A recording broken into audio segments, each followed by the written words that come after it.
Hello class, it's Mr. Johnson again to tell you a few more things about satire. As you already know from the readings and from the videos in this WebQuest, satire is a literary genre that can take on many different forms. Satire gets its name from the Roman phrase satura, which means medley of mixed fruit.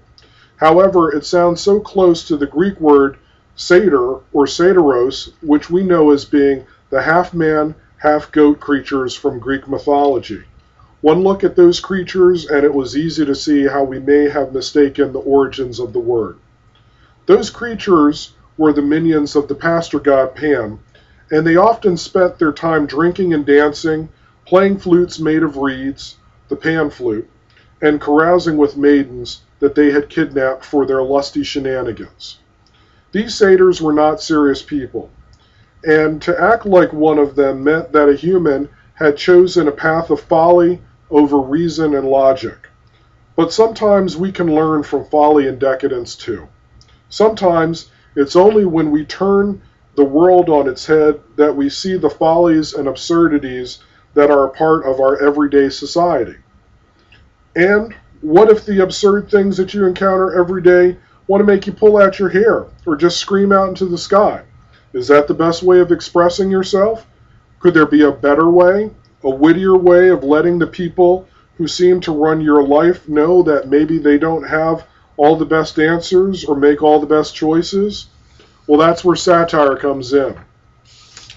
The ancient Greeks were able to use satire to poke fun or lambaste their society and its politicians. Satire, of course, is veiled or disguised criticism of someone or some institution. So the authors of satire are usually able to get away with what they say or write. Although in our current society we can say a lot of direct things about the president or the government without getting into much trouble, there have been other times and other places where saying anything bad about the current rulers would either get you blacklisted, excommunicated, imprisoned, or executed. So in order to avoid all those nasty pitfalls and still get your angry, disappointed thoughts out there, you would have done your best to disguise your message so that your audience could know that you were venting about someone in power, but nobody could prove it. The Romans did not necessarily perfect satire, but since history seems to like naming things after important Roman figures, the two forms of satires are named after Roman poets and orators. The first Roman poet and orator we look at is Horace. His style of satire poked fun at society and its ethics and morals, and it's named Horatian satire. In Horatian satire, the author usually makes fun of his or her victims by using wit to embellish or exaggerate some aspect of reality to make it comically overbearing. We encounter a lot of irony in Horatian satire, where the figurative meanings of things are actually very different from the literal meanings. In this type of satire, we might see how things that we believed are good for us are illustrated as being just the opposite, very bad for us. Think about how we have discussed in Gulliver's Travels the issue of militarism and jingoism. We have seen how being too patriotic can be just as bad as not being patriotic enough. The Lilliputians had a lot of zeal. Have we seen in recent times when Americans have had a lot of zeal, maybe too much zeal? The next Roman poet and orator was Juvenal. Notice how it almost sounds like juvenile. Although our word juvenile did not come from juvenal, they both have the same root, which means young. And when we say young here, we're not talking so much about young in age, but rather young in sophistication or maturity. And that's what Juvenalian satire is. It's not very sophisticated because mainly it uses a lot of sarcasm. Has your parent ever told you, "Your sarcasm, young man, is not appreciated"? When you use sarcasm on a person, it's usually not hard to miss that you're angry about something. Usually that person takes that comment that you said right on the nose. Juvenalian satire is usually more straightforward. It's a kind of take-no-prisoner style of satire. It depends more on the invective to incite its audience into making some type of change occur. Juvenalian satire is not afraid to make the coarse joke or the deep insult to get the point across. Think about Swift's A Modest Proposal. Do you think that he made a lot of friends by writing that essay? Probably not. In fact, what Swift said was so hardcore during the time, he actually had it published anonymously. As we've discussed, Swift wrote this essay to call out the British officials whom he believed had devalued the lives of the Irish with their harsh policies. Swift was actually a devout man who would not have tolerated cannibalism in any way, but he makes such a gruesome case with what he is saying that you'll probably never be able to get those images out of your head. Think about the economic strife that we're going through right now in America. Think about the violence on our streets, or the natural or man-made disasters that have befallen us of late. These are the shocking world events that leave people so devastated they can't even seem to cry. And these are the same events that satirists are using to make a case for how society needs to turn things around. Satire, in its forms of sarcasm and veiled irony, has been with us throughout our literary anthropology.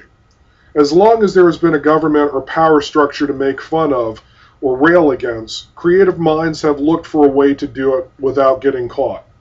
You'll find great examples of satire all through literature throughout the world, with some notable authors being Geoffrey Chaucer, John Donne, Alexander Pope, William Shakespeare, Mark Twain, Charles Dickens, George Orwell, Dorothy Parker, and H.L. Mencken, just to name a few. Remember always what satire is, and try to keep an eye out for these authors because they'll come up again and again in your literary education. Today, television and the internet are usually the sources of most of our satirical voices. When you watch The Simpsons or South Park or Family Guy, think about the ways that the show's writers are using sarcasm and veiled irony to make their message about the absurdities of modern life.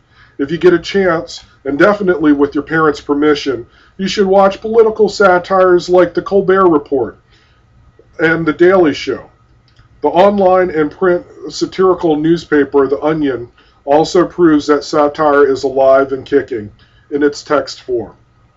That's definitely a very humorous collaboration of satire that you might enjoy, but I would say again, definitely get your parents' permission and supervision for that one. Now it's time for you to become a satirist. I want you to find something that really pushes your buttons about modern society and turn it on its head with satire. Maybe you're upset because you can't get a date because girls are just too picky. Maybe you're upset that everyone knows your business because your friends seem to post everything about you on Facebook. Maybe you're just having a hard time hating doing homework every night and you don't have the time for the things that you like. For example, what if your hatred of doing homework leads you to create an alternate world where all of the people were humans and all of the humans were the pets? Instead of you using the excuse that the dog ate your homework, you could write a story where a young German Shepherd didn't have lunch at dog school every day because his human kept forgetting to do his homework. That's just one example. Maybe you're a gamer and you get angry when other players boost or camp or noob tube. I bet you didn't think I knew what those words mean, but I do. What if you told a story from the point of view of the soldier that you play and what it feels like when other soldiers don't play with honor? Remember, we said the purpose of satire is to make fun of or call out society or institution in a subtle or maybe not so subtle way. Ultimately, good satire makes the reader think, hey, I think that author is talking about how silly it is when you fill in the blank. You can either write a story or a script or a movie or play scene that is a satire. I would also be interested in seeing some of you present anthropology studies like in the body rituals among the Nasarima essay that we read by Miner. You can either be Horatian or Juvenalian in your execution, but make sure you keep it PG-13 and that you use all the elements of satire that we've discussed in the class. And as always, refer to the grading rubric to make sure that your finished project is complete and meets the requirements for the best grade possible. I'll answer any questions you might have, as well as letting you know the deadline for the project during the class.